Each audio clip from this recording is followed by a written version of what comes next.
लखनऊ से आज बड़ी खबर का रुख करते हैं, जहां विधानसभा में सपा के कई विधायकों की सीटें बदल गई हैं। पहले से आवंटित सीटों में मंगलवार को बदलाव कर दिया गया, ये बड़ी खबर है। सपा विधायक दल के मुख्य सचेतक मनोज पांडे भी मौजूद और सपा सदस्यों ने अखिलेश यादव से सीटों को लेकर के दिक्कतें बताई। स्वामी ओमवेश, श्याम सुंदर, गीता शास्त्री, विजमा यादव की सीट बदली है। वहीं अभय सिंह, समरपाल सिंह, अनिल कुमार, सैयदा खातून की भी सीट बदली और कुल 17 विधायकों की सीटें बदल दी गई हैं। तो देखिए, पहले ही ये मांगा गया था सिटिंग अरेंजमेंट लिख करके दीजिए पार्टी की ओर से, और अब उसी सीट में बदलाव की खबर आ रही है। इसकी वजह क्या है, चलिए समझने की कोशिश करते हैं। हमारे सहयोगी शैलेश अरोड़ा का रुख करते हैं, उनके पास जानकारी पहुंच रही होगी। शैलेश, किसको किसको क्या क्या दिक्कत आ गई कि सीट बदलनी पड़ रही है?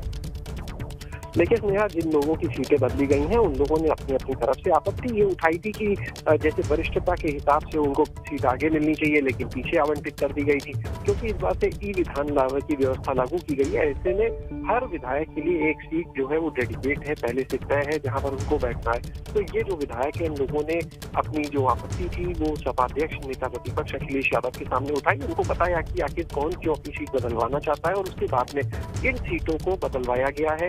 जब ये सीटें बदली गई तो उस समय जो सपा विधायक दल के मुख्य सचेतक है मनोज पांडे, वो भी वहाँ पर मौजूद रहे। जैसे उदाहरण की अगर बात करते हैं तो देखिए, सपा विधायक ब्रजेश कठेरिया, उन्होंने ये कहा कि भाई वो 3 बार के विधायक है, लेकिन उनको जो सीट मिली वो पीछे की दी गई है। तो उन्होंने इस तरह की आपत्ति उठाई। इसी तरह से देखिए कई और विधायक थे जिन्होंने कहा। अच्छा, 2 सवाल है शैलेश। पहली चीज कि जब ये ई विधान सिस्टम में सबके सिटिंग अरेंजमेंट का एक ब्यौरा जा रहा था, क्या मंत्रणा नहीं की गई थी? और दूसरी चीज ये है कि शिवपाल को लेकर क्या अपडेट है? उन्होंने भी तो चिट्ठी लिखी है। देखिए, शिवपाल यादव के मामले में अगर बात की जाए तो उनकी सीट बदलने को लेकर अड़चन इसलिए है कि जिन सपा के विधायकों की अभी सीट बदली गई तो वो सपा के खेमे के जहां विधायक बैठ रहे हैं वहीं पर खाली अदला बदली की गई, यानी पीछे के विधायक को आगे, आगे के विधायक को पीछे, इस तरह से। लेकिन शिवपाल यादव के साथ का केस अलग है। वो अपनी सीट अब उस खेमे में ही नहीं चाहते हैं, वो सपा खेमे से अलग सीट चाहते हैं। ऐसे में जो यहाँ के अधिकारी हैं, जो विधानसभा से जुड़े लोग हैं, उनका ये कहना है कि अगर किसी एक की सीट बदली जाती है तो ऐसे में ये समस्या हो सकती है कि कहीं और लोग सीट बदलवाने के लिए आवेदन कर सकते हैं, तो व्यवस्था जो होगी उसमें समस्या होगी। इन चीजों को देखते हुए फिलहाल उस पर कोई फैसला नहीं हुआ। हालांकि ये भी माना जा रहा है कि आज इस पर कोई निर्णय लिया जा सकता है कि सीट बदली जाएगी या नहीं, क्योंकि 2 दिन हो चुके हैं जब सदन की शुरुआत हुई थी 23 तारीख को। उससे पहले ही सोर्सेस की माने तो 23 तारीख को ही, एक दिन पहले 22 तारीख को ही शिवपाल यादव ने अपना पत्र भेज दिया। बिल्कुल, तो शिवपाल कहाँ बैठेंगे, उनकी सीट का क्या होगा, ये देखना दिलचस्प होगा। शैलेश, हमारे सहयोगी ये जानकारी दे रहे थे। शुक्रिया शैलेश, आप नजर बनाए रखिएगा। इससे पहले भी कल शिवपाल यादव ने विधानसभा अध्यक्ष को चिट्ठी लिखी और कहा कि विधानसभा में अपनी सीट को वो बदलना चाहते हैं। अखिलेश यादव के ठीक पीछे वाली लाइन में बैठते हैं शिवपाल यादव, और अब ये उन्होंने कहा है कि वरिष्ठता के आधार पर मेरी सीट बदल दी जाए। समाजवादी पार्टी के विधायकों से दूरी बनाना चाहते हैं शिवपाल, और यही हमारे सहयोगी बता रहे थे कि उनकी सिटिंग अरेंजमेंट में वो पूरा खेमा ही बदल करके अपनी सीट बदलना चाहते हैं। अब विधानसभा बजट सत्र पर नजर डालें तो आज तीसरा दिन है और आज भी जोरदार हंगामा हो सकता है, इस बात के आसार जताए जा रहे हैं। जबकि आज भी राज्यपाल के अभिभाषण पर सदन में चर्चा होनी है। इससे पहले कल की आप बात करें तो इस दौरान सीएम योगी और अखिलेश यादव के बीच तीखी नोक-झोंक देखने को मिली। इसके चलते कल का सत्र भी हंगामे से भरा रहा। अब आने वाले कल यानी 26 मई को योगी सरकार 2.0 अपना पहला पूर्ण बजट पेश करेगी, जिसे लेकर तैयारी जारी है। तो देखिए, आज भी हंगामे के आसार जताए जा रहे हैं। आइए आपको 3 तस्वीरों के जरिए समझाते हैं कि पिछले 2 दिन में विधानसभा के भीतर क्या क्या हुआ है और आज क्या होने वाला है, इसके आसार क्या हैं। देखिए, पहले दिन जब विधानसभा में बजट सत्र की शुरुआत हुई तो सत्र शुरू होते ही हंगामा शुरू हुआ।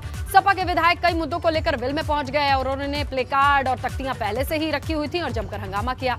कल यानी दूसरे दिन भी सदन के भीतर हंगामा ही गूंजता रहा। विपक्ष ने जोरदार हंगामा किया। इस दौरान सीएम योगी और अखिलेश यादव के बीच जिस तरीके की नोक झोंक देखने को मिली वो भी लोगों का सेंटर ऑफ अट्रैक्शन रही। हालांकि आज सदन का तीसरा दिन है, हंगामे के आसार पहले से ही लगाए जा रहे हैं। राज्यपाल के अभिभाषण पर चर्चा आज भी होनी है, लेकिन योगी सरकार 2.0 कल यानी 26 तारीख को अपना पूर्ण बजट पेश करेगी। इसे लेकर आज तैयारियां होनी है। कल आने वाले कल पर निगाहें हैं और आज के दिन की कार्यवाही की बात करें तो हंगामे के पूरे आसार दिखाई देते हैं। तो बजट सत्र का पहला दिन कैसा रहा ये देखिए। 18वीं विधानसभा बजट सत्र का जब आगाज हुआ तो सबसे पहले दिवंगत सदस्यों को श्रद्धांजलि दी गई और 11 बजे राज्यपाल ने अभिभाषण पढ़ना शुरू किया। अभिभाषण के दौरान सपा विधायकों ने विरोध किया। विरोध करते हुए सपा विधायक वेल तक पहुंच गए। महंगाई बेरोजगारी को लेकर सपा का विरोध सामने आया, ये हमने देखा। विरोध के बीच ही राज्यपाल ने अपना पूरा अभिभाषण पढ़ा। सुबह सपा ने विरोध में सपा का साथ नहीं दिया, ये देखने लायक बात थी। और सुबह सपा अध्यक्ष ओम प्रकाश राजभर ने कहा कि अभिभाषण के बीच में विरोध ठीक बात नहीं है, हम नहीं करेंगे। अब्दुल्ला आजम भी विरोध के दौरान चुपचाप खड़े रहे, वो भी विरोध करते नजर नहीं आए। आजम खान ने कार्यवाही में हिस्सा नहीं लिया। ये है मोटा मोटी जो बातें निकल करके सामने आई हैं 2 दिन के इस पूरे सत्र से। अब देखिए, आज दूसरे दिन की बात करें तो राज्यपाल के अभिभाषण पर चर्चा शुरू हुई।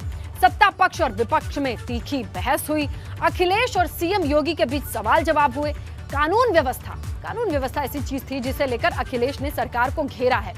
पुलिस की भूमिका को लेकर अखिलेश ने सवाल उठाए हैं। सीएम योगी ने हर मुद्दे पर उसका जवाब दिया है। दूसरे दिन की कार्यवाही से भी आजम दूरी बनाते दिखाई दिए, उनकी मौजूदगी नहीं थी, ये हमने आपको बताया और दिखाया। आप देखिए, आगे बढ़े तीसरे दिन, यानी आज क्या होने वाला है। ज्यादा वक्त तो नहीं है, लेकिन ये कयास लगाए जा रहे हैं कि राज्यपाल के अभिभाषण पर आज भी जब चर्चा जारी रहेगी तो पूरी कार्यवाही हंगामे से युक्त रहेगी, हंगामेदार ही रहेगी। अखिलेश ने सरकार को घेरने की रणनीति बनाई है और हर रोज अखिलेश सदन में नया मुद्दा उठाते हैं। और कल योगी 2.0 का पहला बजट भी पेश होगा, उस लिहाज से आज का दिन बेहद अहम है। जैसे हमने देखा, अखिलेश यादव ने जो बच्चों को दी जाने वाली 1100 की राशि है उस पर भी किस तरीके से सवाल उठाए, ड्रेस की नाप और क्वालिटी पर सवाल उठाए, और इस तरीके से ये पूरा सदन चल रहा है। हमारी नजर बनी हुई है। देखिए, सपा ने जल जीवन मिशन में भ्रष्टाचार का आरोप लगाया है, ये बड़ी खबर है, जहां सपा विधायक रविदास मेहरोत्रा ने सदन में यह मुद्दा उठाया है। रविदास मेहरोत्रा ने कहा कि दागी कंपनियों को यह काम दिया गया है, टेंडर दिया गया है। रविदास मेहरोत्रा ने जल जीवन मिशन में घोटाले का आरोप लगाया है।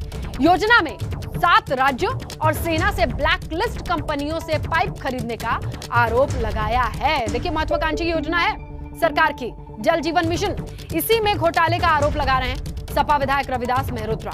कह रहे हैं कि इस योजना में 7 राज्यों के और सेना की ओर से जो ब्लैकलिस्टेड कंपनियां हैं उनसे पाइप खरीदने का टेंडर दिया गया, उनसे खरीद फरोख्त हुई और इसी बात का वो आरोप लगा रहे हैं।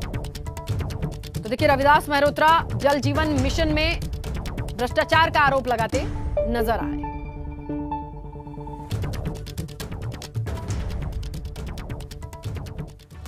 चलिए आगे बढ़ते हैं और बात करते हैं ज्ञानवापी मस्जिद को लेकर चल रहे विवाद की। ज्ञानवापी विवाद पर एक और याचिका सिविल कोर्ट में दाखिल की गई है। विश्व वैदिक सनातन संघ के प्रमुख जितेंद्र सिंह बिसेन की पत्नी है किरण सिंह बिसेन, उन्हीं की तरफ से ये याचिका दाखिल की गई है। सिविल कोर्ट से ये मांग की गई है कि भगवान विश्वेश्वर की जगह हिंदुओं को पूजा करने की इजाजत मिले, साथ ही मस्जिद के गुंबदों को ध्वस्त कर दिया जाए, ये आदेश पारित हो। याचिका भगवान आदि विश्वेश्वर के विराजमान के वाद मित्र की हैसियत से किया गया है। आपको बताएं कि राखी सिंह समेत 5 महिलाओं के वाद के बाद से ही ज्ञानवापी से जुड़ा ये पूरा दूसरा मुकदमा हमारे आपके सामने आया है। इस मुकदमे को सिविल जज सीनियर डिवीजन रवि दिवाकर ने सुनवाई के लिए मंजूरी दे दी है। तो आज सुनवाई दोपहर 2 बजे जो तय वक्त है उस पर होगी। आज की सुनवाई में इस मुकदमे में कोई बड़ा अंतरिम आदेश जारी हो सकता है, इसकी संभावना जताई जा रही है। ज्ञानवापी विवाद में वाराणसी की अदालत में एक नया वाद दाखिल हुआ है। ये वाद किरण सिंह बिसेन की तरफ से दाखिल किया गया है, जिसे सुनवाई के लिए मंजूर कर लिया गया है और इस पर सुनवाई होगी। क्या पूरा मामला था, इस बारे में बात करते हैं वरिष्ठ वकील मान बहादुर सिंह जी से। सर, ये वाद किसकी तरफ से दाखिल किया गया था, क्या प्रेयर इसमें की गई? देखिए, किरण सिंह बेदी ने दाखिल किया है, लेकिन वो रिप्रेजेंटेटिव का स्थिति में दाखिल किया है। ये आदि विश्वेश्वर जो वहाँ पर विराजमान है उस लैंड के बाबत दाखिल किया गया है। और मेन रिलीफ जो मांगी गई है वो रिलीफ ये मांगी गई है कि जो ऊपर का जो स्ट्रक्चर है, जिसे ये कहा जाता है कि औरंगजेब ने 1669 में तोड़ करके मंदिर के ऊपर कायम कर लिया है, उस संबंध की उसके रिमूवल के लिए प्रेयर की गई है कि इसको रिमूव किया जाए और जो मंदिर का वास्तविक कब्जा है हमको हैंडओवर कर दिया जाए। तो ज्ञानवापी का ये नया विवाद क्या है, चलिए जरा समझ लेते। देखिए, बीते हुए कल किरण सिंह बिसेन की तरफ से ये याचिका दाखिल की गई है। भगवान विश्वेश्वर विराजमान के वाद मित्र के तौर पर इस याचिका को दाखिल किया गया है। मस्जिद की एक जगह को भगवान विश्वेश्वर का स्थान बताया गया है और दावे वाले स्थान को हिंदुओं को सौंपने की मांग को लेकर यह याचिका दायर की गई है।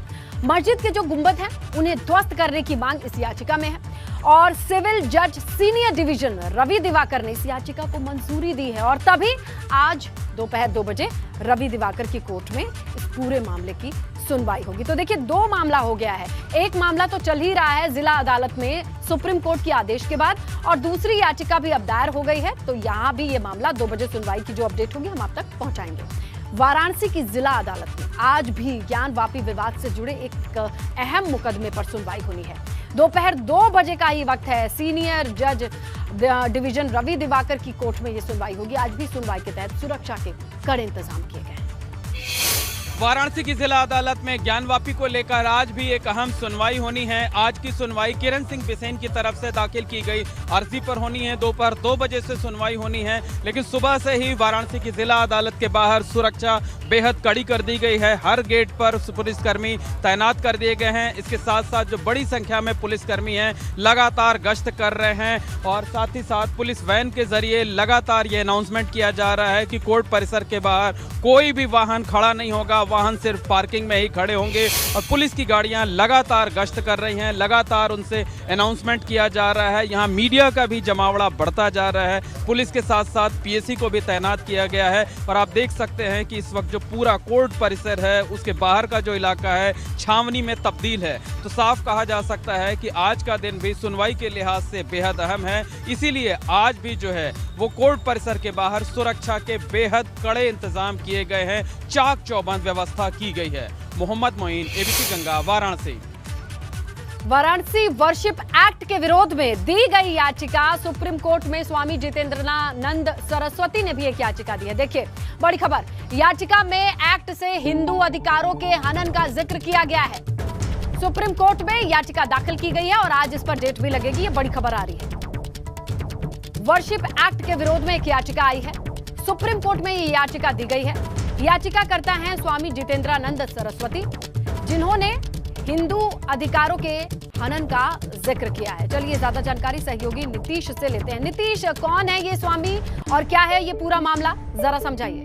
पहले स्वामी के बारे में बता दूं तो अखिल भारतीय संत समिति के राष्ट्रीय महामंत्री हैं और इन्होंने प्लेसेस ऑफ वर्शिप जो एक्ट है उसके खिलाफ सुप्रीम कोर्ट में याचिका दायर की है और साफ तौर पर इस याचिका में कहा गया है कि किसी भी समुदाय को जो सरकार को किसी समुदाय से लगाव या द्वेष नहीं रखना चाहिए। उसने और क्या कहा गया है कि ये जो याचिका है हिंदू अधिकारों के हनन की है, तो इस पर कहीं न कहीं ये कानून रोकने के लिए इससे मांग की जाएगी। आज इस पर सुनवाई तो अब हो सकती है, आज इस पर डेट लग सकती है और स्वामी जितेंद्रानंद सरस्वती से जो हमारी बातचीत हुई उनका साफ तौर पर ये कहना है कि प्लेसेस ऑफ वर्शिप एक्ट भी कहीं हिंदू अधिकारों के पक्ष में नहीं है, लिहाजा सरकारों को इस एक्ट पर विचार करना चाहिए और इसी मद में उन्होंने कोर्ट में ये गुहार लगाई है। अब देखना ये होगा कि कोर्ट अगर इस पर सुनवाई के लिए डेट लगाता है तो सुनवाई की अगली तस्वीर क्या होती है। बिल्कुल नीतीश, ये मायने रखता है कि सुनवाई की अगली तारीख क्या होती है, सुनवाई स्वीकार होगी भी या नहीं होगी। इस पर अपडेट आज शाम तक आ जाएगी। शुक्रिया नीतीश तमाम जानकारी के लिए। मथुरा से खबर है, श्री कृष्ण जन्मभूमि विवाद में आज भी सुनवाई होनी है। छात्राओं और वकीलों की याचिका पर यह सुनवाई होगी। श्री कृष्ण जन्म स्थान से ईदगाह को हटाने की मांग है। 13.37 एकड़ जमीन ईदगाह से हटाने की मांग वाली ये याचिका है, जिस पर अब सुनवाई होगी। पिछली सुनवाई में जमीन के कागज पेश करने को कहा गया था। जमीन के मालिकाना हक कागज पेश करने को कहा गया था, दिखाइए आप, और अब इस पर आज सुनवाई होनी है। तो देखना होगा कि मालिकाना हक वाले कागजात किस तरीके से पेश किए जाएंगे। इस पूरे मामले पर आज अपडेट आएगी। देखिए लखनऊ से बड़ी खबर मिल रही है। ज्ञान वापी विवाद पर आज AIMPLB की प्रेस कॉन्फ्रेंस होनी है।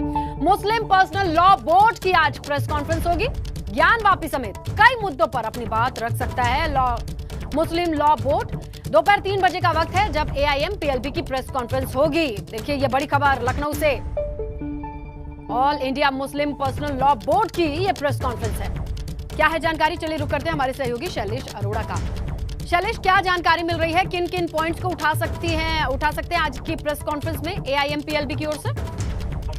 देखिए, ये Muslim personal law board of India की बैठक है, हम आपको बता दें। और इसमें जो है बैठक के बाद में जो बोर्ड के राष्ट्रीय महासचिव है मोइन अहमद खान, वो यहाँ पर प्रेस वार्ता करेंगे और इस मुद्दे पर बात करेंगे।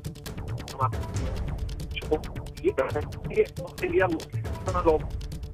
मुस्लिम personal law board of India की है, संगठन है, लेकिन आज इनकी जो बैठक होगी, जो बोर्ड ऑफ इंडिया की मजलिस शूरा की बैठक जिसे कहा जा रहा है, वो होगी। और उसके बाद में 3 बजे जो इसके महासचिव है डॉक्टर मोइन अहमद खान, वो मीडिया से बात करेंगे। और ये भी माना जा रहा है कि इसमें जो बयानबाजी का मुद्दा है या जो तमाम मुद्दे इस समय इससे जुड़े हुए चल रहे हैं, उन चीजों पर भी बात हो सकती है, या इस बोर्ड का स्टैंड होगा आगे, इसको लेकर यहाँ पर बातचीत की जा सकती है। ऐसे में काफी अहम मानी जा रही है आज की बैठक। और ये देखना होगा कि ऐसे में जो Muslim personal law board of India है, वो इस समय जो चीजें चल रही है उनको लेकर किस तरह का फैसला लेता है, चाहे वो बात की जाए बयानबाजी को लेकर।